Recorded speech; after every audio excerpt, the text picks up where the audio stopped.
Good afternoon, ladies and gentlemen. Welcome to another exciting Propagandacast from the host, Imperial Dane, featuring Tier 1 vs 1 on Les Angeville. Yes, indeed, the Angeville shall be the scene of the fighting today. We shall be watching SlutaJiddra, which we'll just be calling Jiddra because that's going to be considerably easier to roll off the tongue. Opposing him shall be Flufkill. More likely referring to the fact that he's German and playing for the Americans. Traitor!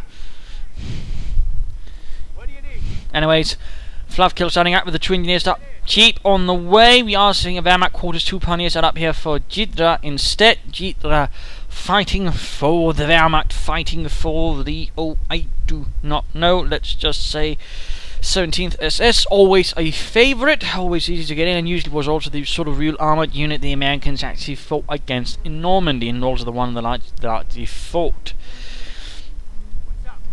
Opposing him shall be Flufkill, of course fighting for the United States, taking on the fight for the 2nd Armoured Division. The Jeep rolling out there, speeding ahead. Beep beep, here comes the Jeep. And then decides not to and just stops up in the middle of the road. I think we might have taken a wrong turn. I don't think we're in France, but they speak French right over there. We might be in French Canada. Anyways, Pioneer setting up the butt wide, Jeep rolling in. Can it get right past? Yes indeed, but their first goes right there from Jiddra, and the Jeep is actually a bit caught up. Turn around, they're speaking German all of a sudden. And quickly they do get out of there. I didn't know there was a German Canada. They are fighting Germans in Normandy, you idiots. Anyways, Volksguns quickly pull back, the Jeep moving up, Pioneers setting up more barbed wire and large. I mean, this is an attempt to basically ensure this house cannot be protected. This, of course, also indicates that Jiddra follows in a long tradition of largely on Angeville as the Wehrmacht on the south, focusing on the right-hand side, setting up an initial stronghold compartment, again using the barbed wire here to protect this point, and the house being rushed off and fortified by the Americans, and then basically trying to push up here. Of course, at the same time, it does have a slight weakness, which is pretty much right around this area. The Americans can then try and contain the German efforts, which is the tricky part. We do see the Jeep is already down to half health. We are seeing more infantry finally moving up for Flufkill, the killer of fluffy things. And looks like Heinz, the squad leader, veteran of the Butterfront, took a bullet to the gullet.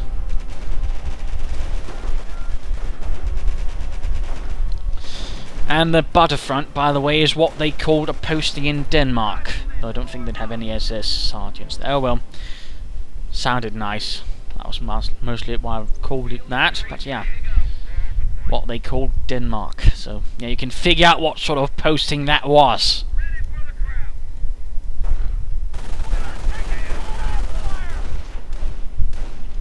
But Volksguns moving up here, Riflemen getting suppressed, coming under fire intensely from Jiddra's SS positionen, and we are seeing the Jeep moving up, the engineers following up, Volksguns coming in a bit under fire. Riflemen here taking some nasty hits, already down to 2.5 health. The Jeep, though, continues reacting, the Volksguns actually rather low in health, and the Jeep scores a 2nd kill. Jiddra's Soldaten running into a bit of issue right here, and we see another Pioneer squad moving up here against the engineers, immediately taking up a point, but coming under fire from those shredded engineers with their grease guns. The American attempted actually creating an MP40. Since he rather realised that, well, the Thompson submachine gun was a bit more expensive to make, harder to maintain and all that, and they wanted something which, you know, was a bit handier, I suppose. Rushing into the house, the Volksguns quickly set up to cut off the path. Can they do so? And there we go, Jeep rolling away. And well, there were actually 2 SS units actually passed through Denmark in about time for the Normandy front, though again, they were 2 SS Panzer Grenadier regiments. They really didn't get to see much. They were apparently some blown up trains or something. So they didn't actually arrive in time for most of the Normandy fighting. 17th SS, by the way, would largely have been composed of, well, veterans from either one of the SS Panzer divisions to form the nucleus or the cadre. And then it was filled up with ethnic Germans from Hungary, or was it Romania, I believe. They rather liked the whole Volksdeutsche bit, although it did rather create some language barriers as they didn't actually all know German. Bunker, though, going up right there for Jiddra Pioneer Squad. Just as it finishes, Heinz putting on the finishing touch of concrete and then shot in the back, and he's going, I have finally finished my masterpiece. A bunker like so many others. MG position right here, suppressing the immediate American force right there from Flufkill, slayer of 1,000 fluffy things. Engineers following up right there in the wake of all the Americans, mixed with the wounded and dying bodies of the Volksgrenadiers. Troops reinforcing, and we immediately see a flamethrower up here for Flufkill, and he's just pouring fire on that concrete, hoping to cook it off. And there we go, the MG quickly move forward. We do see a medic bunker upgrade, so that's a nice move right there. Bit of a low startup so far for SlutaJiddra, but still should help him a bit, of course, in particular in the long run with this medic bunker. Jeep continues to roll forward, Volksgrenadiers moving up, troops reinforcing, Jeep flanking the MG. Die Schweres MG finds itself flanked by that dastardly Jeep.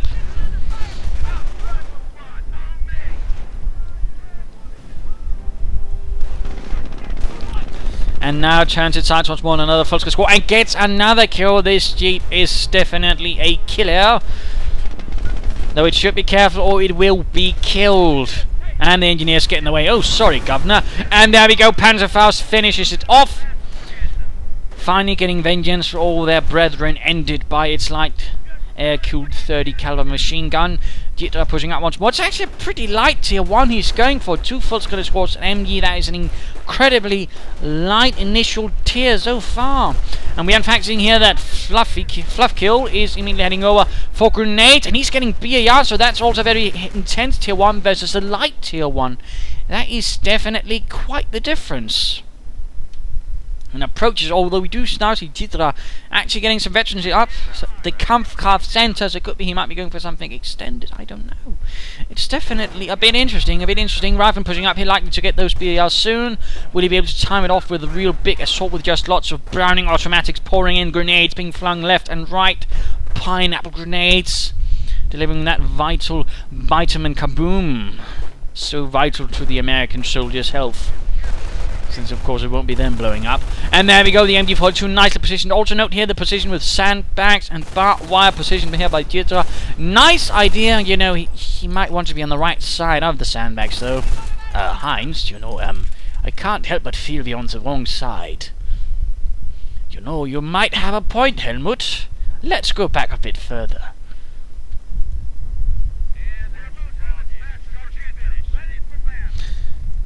Medics so far aren't really achieving much. They're just, you know, hanging about here, right next to huge pieces of concrete, rather wondering, you know, I don't think we should have, you know, had this leased out to a subcontractor.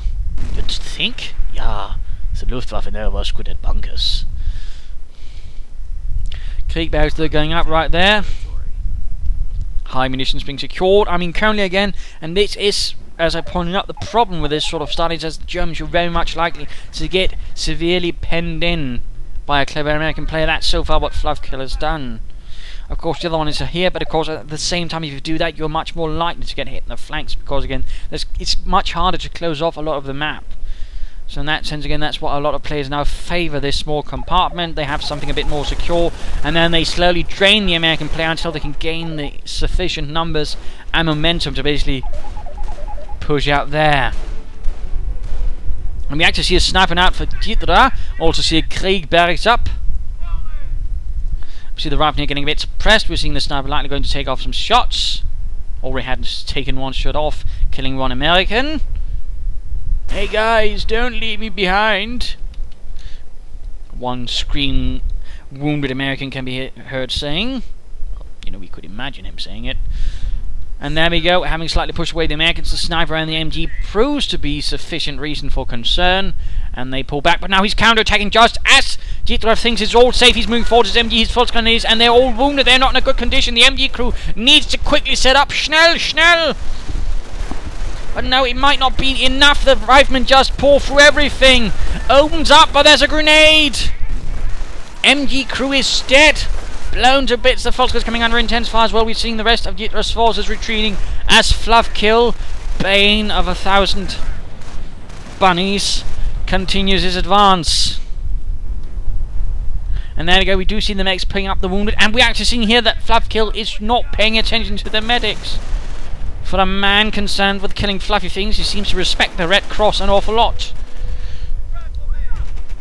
Pouring again fire on the bunker though. Thinks he can figure that out quickly enough, and we're seeing the Grenadiers moving up.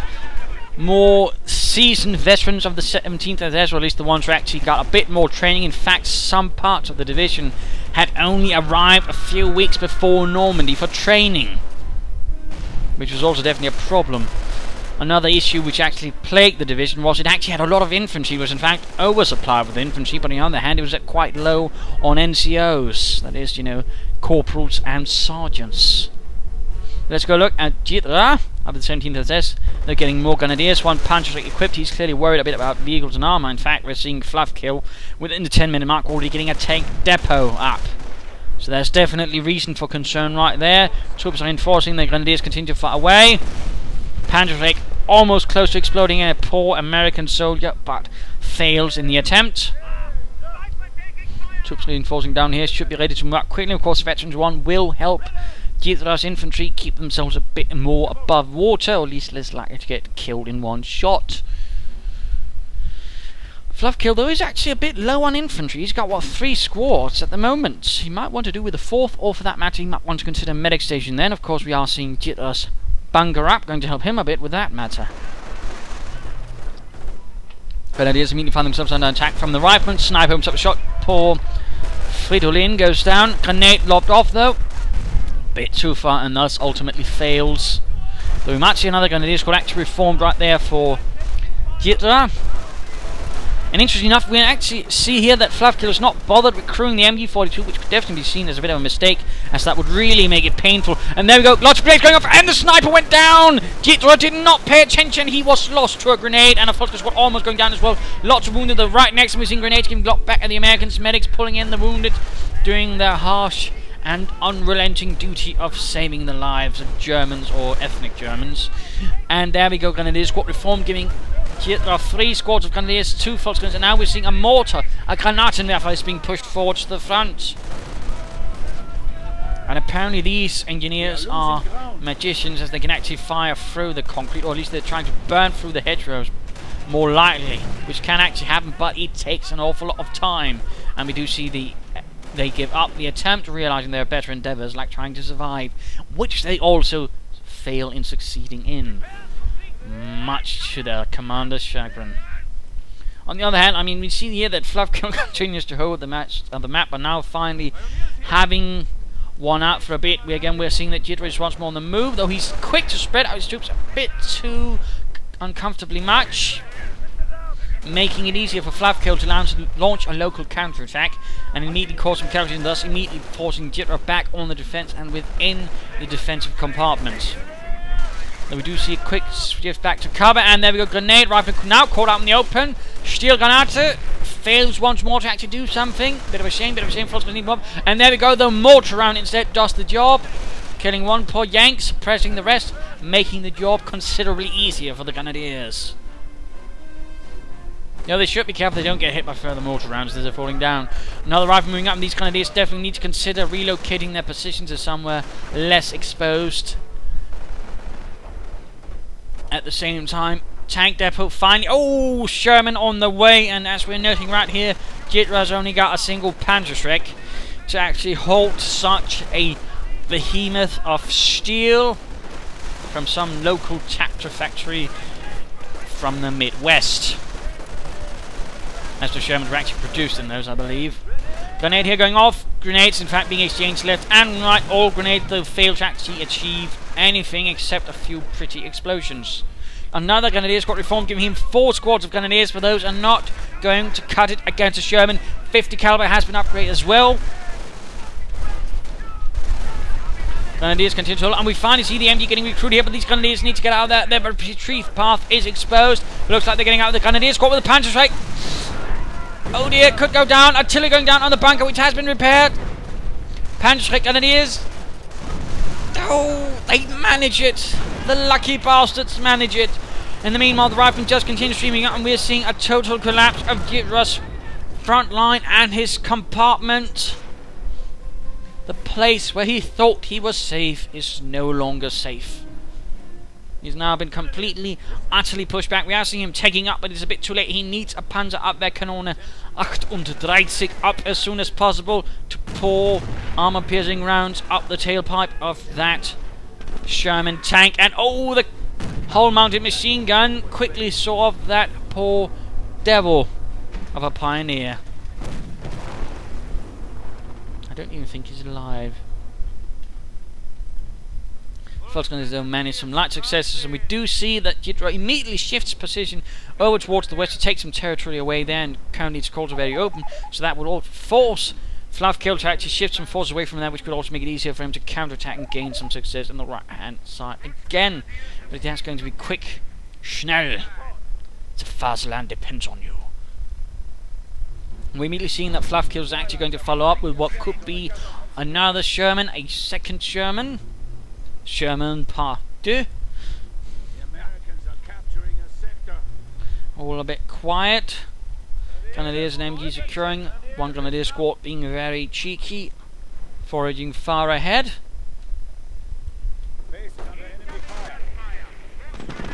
Oh dear, mortar spotted by the Sherman, and the crew stands no chance, and apparently he hasn't noticed the pack. Another sniper on the way. Sherman actually advances. Clearly didn't see the pack. And there we go. Pack firing away at that soft exposed side of the Sherman. Firing away round after round. Threatening to kill the crew and the tank any moment. It looks like the Sherman managed to get behind the Wehrmacht quarters in the nick of time. Damaged engine. Meanwhile, second Sherman pushing up here. The center MG crew in trouble. Grenadiers being forced to pull back. Oh dear, that was a Grenadier squad. I think it went down, or an MG crew. Either way, he is suffering some considerable losses. And there we go, another unit on the retreat. And we are in fact seeing Jiddra now being utterly pushed back into his base. And I'm getting hiccups.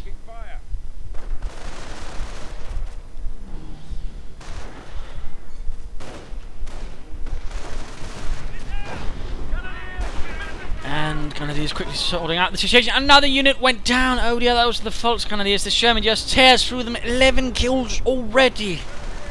Flufkill definitely getting the most out of his Shermans. The situation for the 17th S is utter disarray. They need something to stabilize the situation now. They need a Sturmarmory. They need Stug. Right here though, actually Flufkill needs to be very careful. They're so low on health. A few shots here from the Grenadiers could very much end their lives in a manner most depressing. In fact, they're down to 2 men now, with still 1 man, very little health. Come on, run, Larry. There they go, Panzerschrecks and Panzerabwehrkanone, forcing the Sherman to finally pull back with 13 kills to its name. Definitely doing its job all right. The other Sherman also getting repaired. Interesting enough, we do see that Flufkill's force on the right-hand side actually being a bit passive. He could, try to push forwards a bit more, add some more momentum.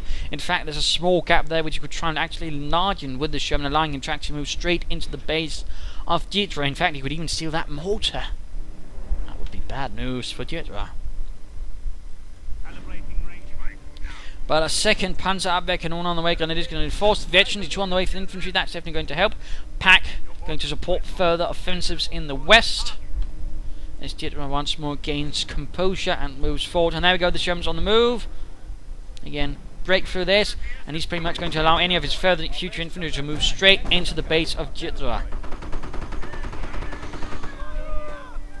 Also, no doctrine as of yet for Jiddra. Bit of a shame that. Wehrmacht quarters getting blasted a bit at. Oh, Pack gets spotted, and artillery's getting called in, and he can't move anywhere. And there we go, the Pack crew gets absolutely blown to bits. And the Pack is in fact now wrecked. We even saw the wheel fly right past the camera.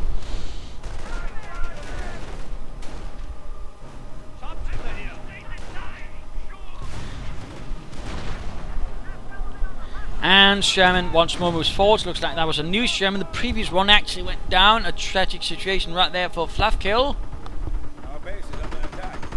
And looks like that Wehrmacht quarters will go down, ensuring that Jiddra cannot get any future units out, no more MG, no Volksgunners, no sniper, without having to rebuild. And of course that's going to then slow down further unit acquisition for Jiddra. What are your orders? We're seeing another pack going out. We're seeing the Grenadiers going to try and see if they can't get the Sherman, or at least force it away from the premises of his base. Grenadier down. Sherman continues to dominate. It would have been nice if he actually supported it with some infantry. I mean, that's rather the odd thing. There's no infantry. He's got 2 squads nearby, but they're not there to support the Sherman. In fact, again, he goes right now, moves straight into the German base and pretty much mob up everything Jiddra has. Sherman really needs to get away now.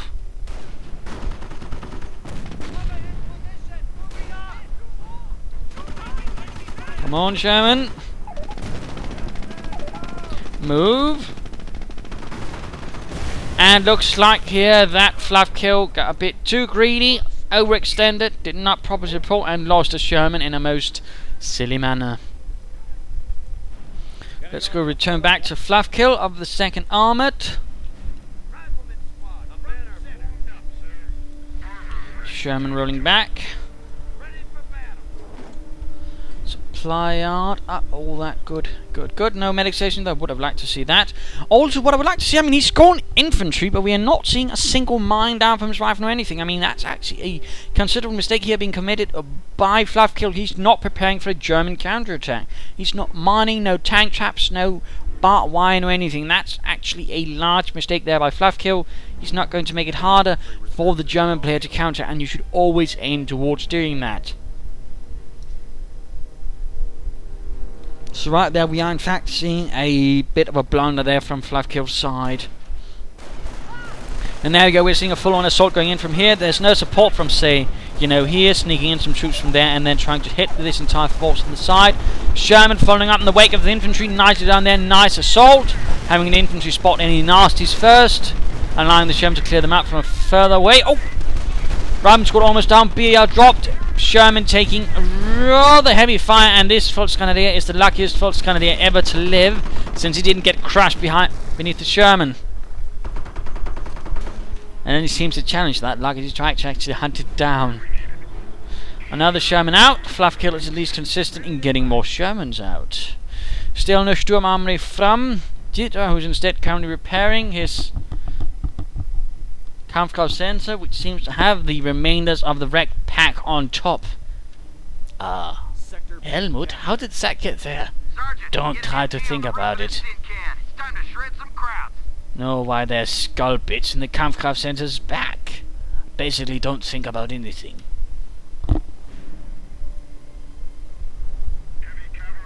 Shifting over there.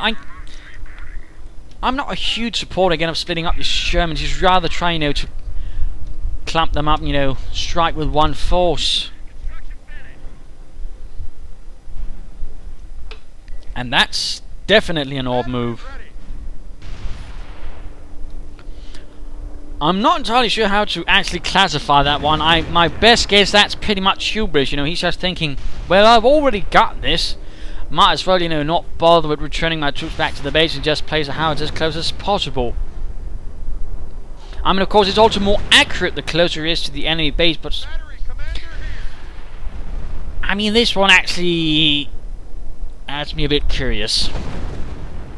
It's definitely not a good move and definitely not what I'd recommend. And again, my best interpretation from an otherwise seemingly competent player is, again, it's, he's overconfident. He thinks, no worries, I'll win this and be back home by Christmas.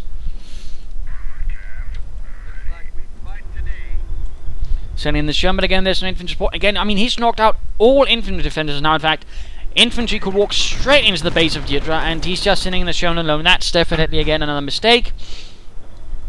In that sense, a lack of infantry armor cooperation, which I suppose, if it really was intending to be historical, it would be. There was generally a problem with American infantry and American armor in working together, in particular as the war progressed. There became a certain enmity between the two, and they tend to be, sort of passive-aggressive, you go first, no, you go first. And it tended to be not working out so well. They didn't really listen to each other. There were problems.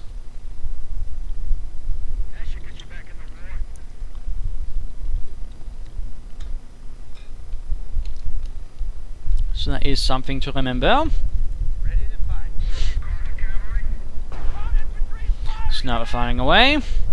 Bit aggressive move there by Jiddra. Howitzer firing again. Straight at the Wehrmacht Reich headquarters, possibly. Getting off a nice hit on the Krieg barracks.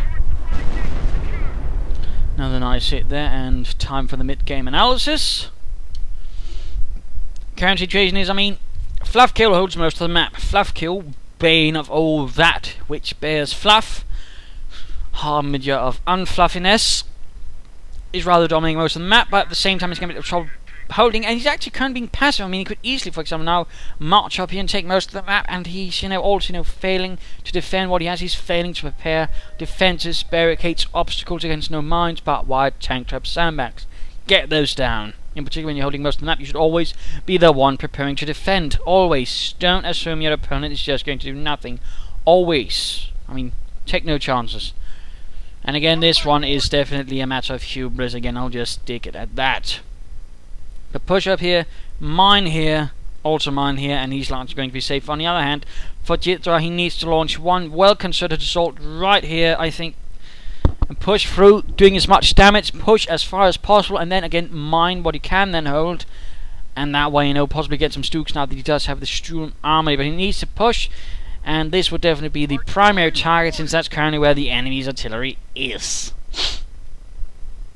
And that's largely it. There's not really much else to comment on for Jiddra. He's still got a decent force. He just needs to utilize it correctly and attack in one proper spot. And again, also one thing that Flufkill needs to work on again is infantry armor cooperation and a bit of aggression. So back to the fighting. Krieg barracks taking several direct hits. Rifleman held up in the building there. Grenadiers, of course, taking the longer path then to avoid the building and its defensive properties. They have 200 points left. Pack moving up. Of course, it could consider Nebelwerfer, but then that would also risk running into this. But then again, it would actually be within range of the Nebelwerfer at the moment. Sniper going to clear out the rifleman. Needs to be careful. There go grenadiers moving up, but only one squad at a time. That's definitely a huge mistake right there by Jiddra. Immediately losing several grenadiers.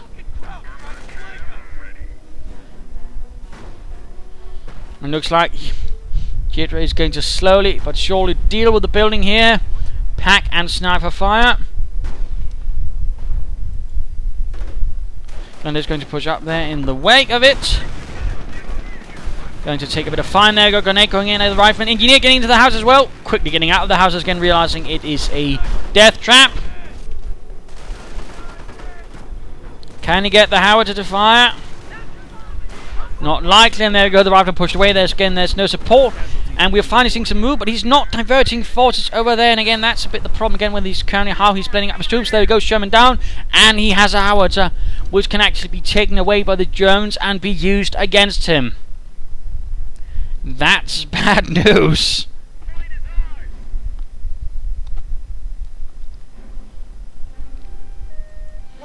It's also going to be the first time I think we've ever seen in a replay that a howitzer actually gets captured by the Germans. This is quite incredible. Again, I can only think there's some sort of, basically overconfidence behind this.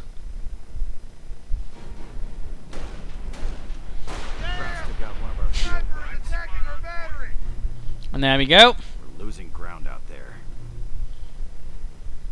Suddenly, it's a German howitzer. And we're finally seeing the counterattack coming in as well. We also see now a Stug is forward here for Jiddra. And there we go, the howitzer fires away. Manned by plucky grenadiers. Closing the rifleman right there. And he's actually using the sniper right there exposed. A mistake by Jiddra on his defenses. And he loses the sniper rather senselessly. At the same time, again, he shifted most of his force away, so the howitzer actually ends up being exposed this time around. Both players making the same mistake. Definitely a bit of a strategic blunder in that regard. Front shifted. Krauts are grabbing territory from us. Quickly back in American hands.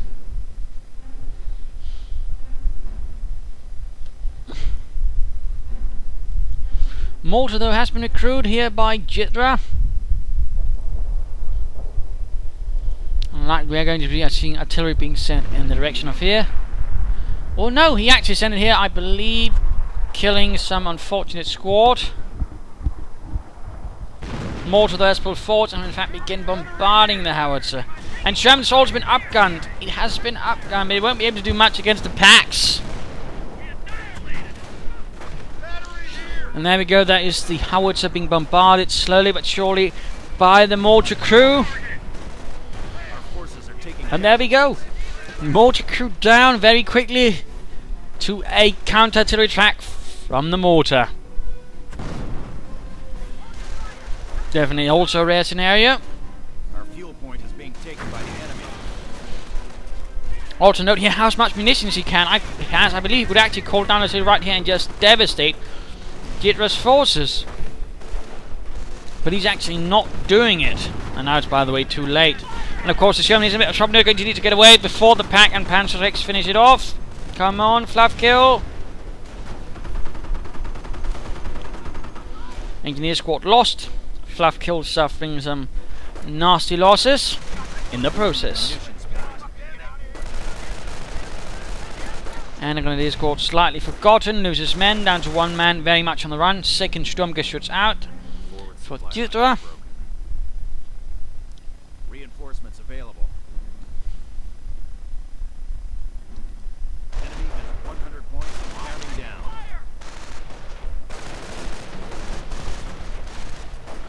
Minor fighting here between Grenadiers and Panzer Riflemen. Grenadier squad quickly rushed off, only one squad left. Quick to get off a grenade, and mortar round goes down on the Rifleman squad, causing huge casualties.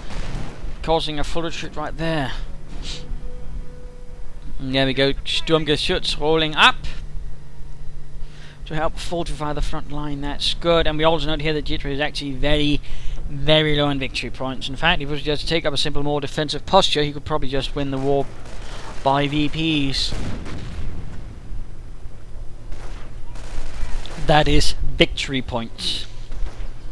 Points de victoire. And there we go, Rifleman getting blasted here by the Stug, now veteran 2 giving it machine gun and some health benefits. Stug moving up, it's going to be right in front of not just the Stug, but the pack, and that means its advantage of the high velocity gun won't actually become much because it will simply be drowned out by the sheer volume of German fire. And there we go, Rifleman pushed off again. It rather seems like the Flufkill is having a bit of trouble, disposing of his forces, dispositioning them properly and utilising them properly. It's rather strategic. His flounders are in. We're losing ground out there. Or floundering is in. Another Sherman out. He likes his Shermans. He's getting another one. Front shifting. Routes are grabbing territory from us. Fascinating stuff. Ever so rare that I actually get to see that, but let's go look back at Jiddra, who looks like he is heading straight for the Königstiger. Also known as the Tiger 2. And there we go, Königstiger bereit. Sherman getting repaired. Riflemen getting reinforced. Troops pushing ahead. All good, alles gut. And there we go, Sherman coming in immediate fire there from the Stug. Panzer as well, and pack nearby. I think what Flufkill should be focusing on right now is actually getting 3 or 4 Shermans together and then pushing forward. He needs to build a force. I mean, as Guderian said, I should have said that twice, that was dumb. But as he said, you don't strike with an open hand, you strike with a fist. That is, you try to pool all your resources into one place. And that's rather what Flufkill needs to do with the Shermans.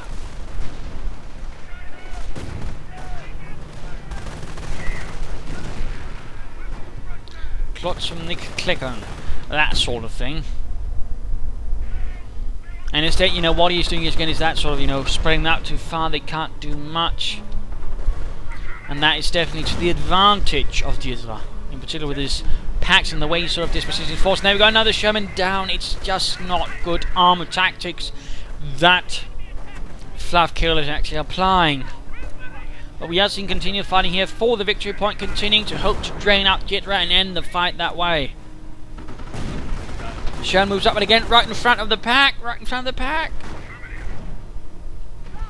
On the other hand, the Raven could probably just try and rush it and just appear right, recapture it behind the Stug and just blast it out that way. Of course, the sort of the mortar which could be sorted out. And there we go, pack crew dead. Sherman getting repaired, Stug pulling back. And we're seeing a Koenigsegg on the way, King Tiger. Pack recruit, Riflemen need to get out of there. And there we go, King Tiger also reveals its presence. At this stage, Flufkill needs to pull back his Sherman. It has absolutely no chance against the Tiger 2. And there we go, the crew is dead. And we are rather noticing right here that Flufkill is in fact in an awful lot of trouble. Because now there's a King Tiger on the way, he simply does not have the numbers or anything else to really stop it. Again, he's lost too many Germans in slightly senseless ways. He's got no mines or anything to actually slow it down. In that sense, Flufkill has rather laid the seeds of his own destruction, his own demise. We do see a nice artillery strike here protecting the victory point. But again, now note he's actually sending in another Sherman versus a King Tiger. This is definitely not well played.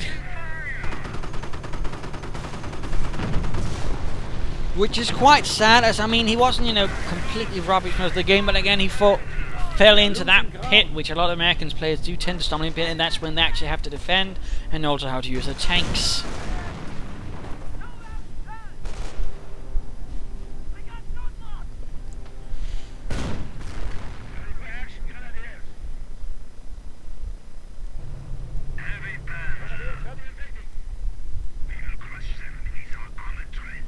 And another Grenadier escort completed.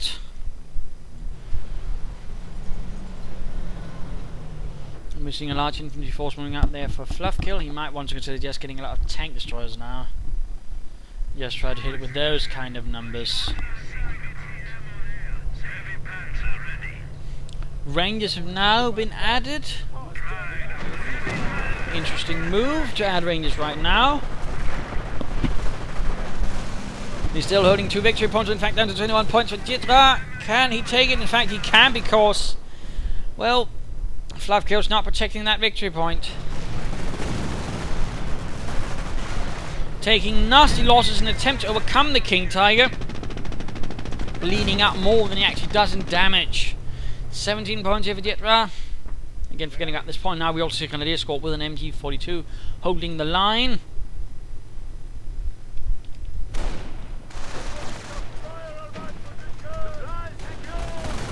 And there we go, Riflemen immediately suffering the wrath of the Germans.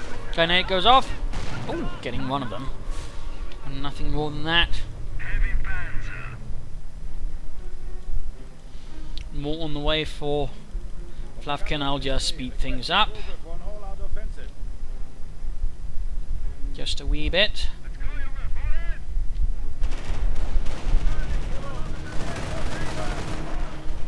Shifting instead to the side where the King Tiger is not. That is definitely a potential way of doing it. Oh, when the Grenadiers there, then there's only a Stug, which could be dealt with a bit, in particular with some Rangers, or say a Sherman if he moves it in now. But now we're also seeing the Grenadiers with the MG back in the fight.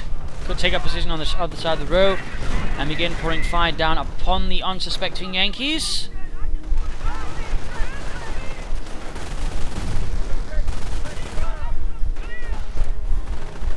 Grenade against the Riflemen. Veterans free.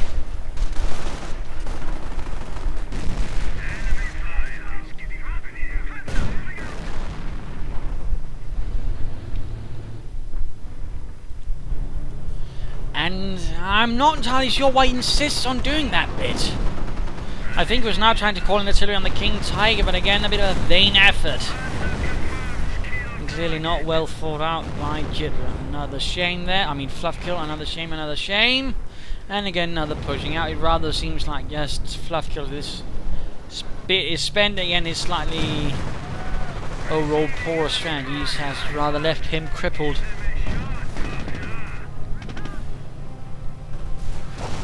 Again, pushing up the Rangers. He's very much intent on getting that King Tiger with a few bazookas. Getting it down to half health, but really can't keep it up with his Rangers like that.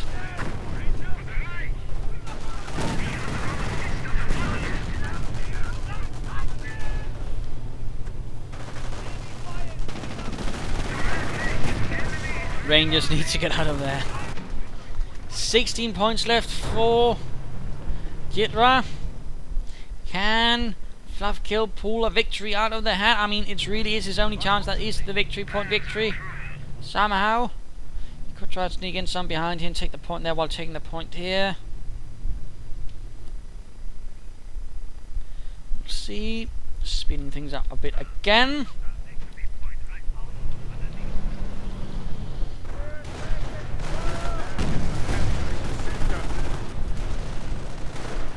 Pushing for both victory points at the moment. In fact, forcing the King Tiger back. 1 point being rendered neutral. Can he make it to the other? Will the Grenadiers be able to hold up his riflemen?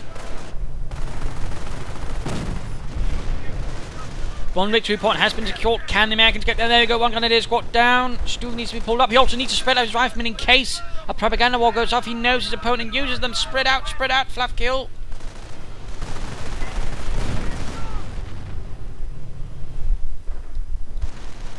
Going there for the victory point. Stu, though, quickly moves up. Point rendered neutral. Will there be a sticky bomb?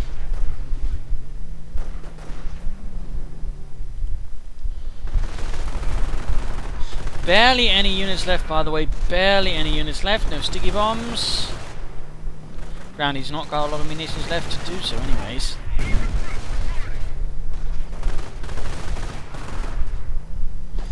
And there we go, he secures the victory point. While the other one then immediately begins to be taken by the Germans. 14 points left. 13. His rifleman getting absolutely smashed in. Ranger squad now trying to do the deed. Well, there is not much that can be done at this stage.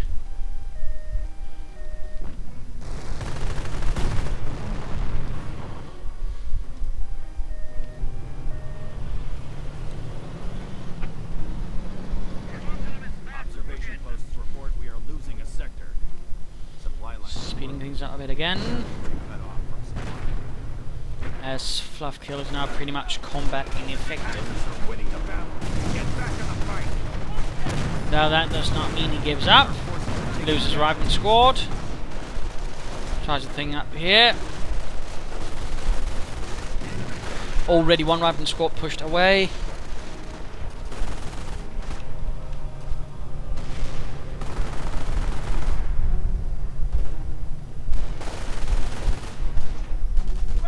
Rushing across the open ground, quickly taking up position in the crater. MD Grenadiers slightly pulling away.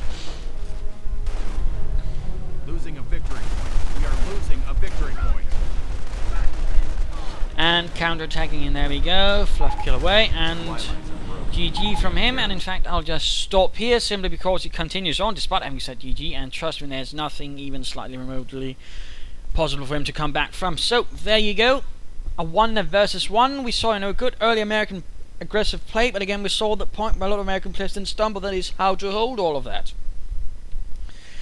And again, there were no mines, no tank traps, no sandbags, no barbed wire, no anything that could have been, made to slow down the Germans a bit. And he spread out his tanks rather on purpose.